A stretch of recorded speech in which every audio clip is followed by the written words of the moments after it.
बहुत समय पहले की बात है। किसी राज्य में एक मूर्ख राजा राज किया करता था।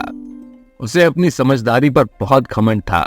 उसे लगता था कि उससे सयाना कोई दूसरा हो ही नहीं सकता।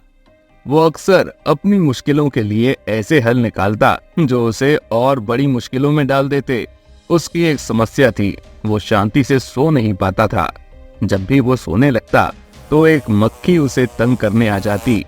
एक रात उसने रानी से कहा, मेरी प्रिय, मुझे तो सारे राज्य और इसके मामलों की देखरेख करनी होती है। अगर मैं रात को सही तरह से सो नहीं सका तो मैं दिन में अपना राजकाज कैसे कर पाऊंगा? इस मामले में क्या तुम मेरी मदद कर सकती हो? रानी ने हामी में सर हिलाया और राजा से पूछा कि वो उसकी मदद कैसे कर सकती है। तुम्हें रात को जागकर मुझे पंखे से हवा करनी होगी ताकि मक्खी मुझे तंग न कर सके और मैं चैन की नींद ले सकूं। रानी मान गई। उस रात वो पंखा अपने हाथ में लेकर राजा को हवा करती रही।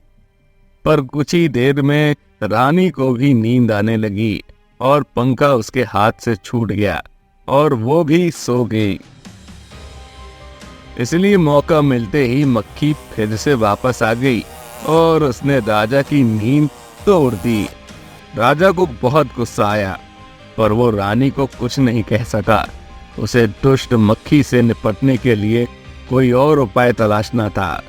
अगली रात उसने कमरे के बाहर खड़े दरबानों से कहा कि जब भी मक्खी उसके पास दिखे तो वे उसे वहां से भगा दें। पर उस रात पहरे पर खड़े पहरेदारों को भी नींद आ गई। वे मक्खी को हटा नहीं सके। अब राजा को बहुत ही गुस्सा आ गया। उसने कहा, मैं मक्खी को भगाने के लिए एक बंदर को तैयार करूंगा। तुम सब लोग बेकार और आलसी हो। इसके बाद शाही चिड़ियाघर के सहायक को बुलाया गया और उससे कहा गया कि वो एक बंदर को पहरा देने का प्रशिक्षण दे। चिड़ियाघर के सहायक ने एक बंदर को प्रशिक्षित किया और वो उसे महल में ले गया। राजा बहुत खुश हुआ। उस रात राजा ने चैन की नींद ली और बंदर सारी रात मक्खी को भगाता रहा। राजा को लगा कि उसे उसकी समस्या का हल मिल गया है। कुछ रातों तक महल में बहुत शांति रही। राजा को अपनी समझदारी पर गर्व हो रहा था। लेकिन एक रात बंदर क्रोधित हो उठा क्योंकि वो मक्खी को भगाने की लाख कोशिश कर रहा था, पर वो घूम फिर कर बार बार उसके सामने आ जाती थी। अचानक बंदर को राजा की तलवार दिखाई दी। वो हाथ में तलवार लेकर मक्खी का पीछा करने लगा। ये फिर से राजा पर बैठ रही है, अभी हमें इनसे जगा देगी। ऐसा कहते हुए बंदर ने झट से उस पर तलवार से वार कर दिया।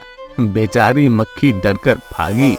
अब बंदर को इस खेल में बहुत मजा आने लगा। अचानक मक्खी घबराकर राजा की नाक पर जाकर बैठ गई। बंदर ने आओ देखा न ताओ, झट से अपनी तलवार राजा की नाक पर दे मारी। मक्खी तो उड़ गई, पर बेचारे राजा की नाक कट गई। इस तरह राजा अपनी ही मूर्खता के कारण नक्कटा हो गया। दोस्तों, अगर वीडियो अच्छी लगी हो तो लाइक एंड शेयर जरूर करें और हमारे चैनल को सब्सक्राइब करके बेल आइकन को जरूर से दबा दें। धन्यवाद।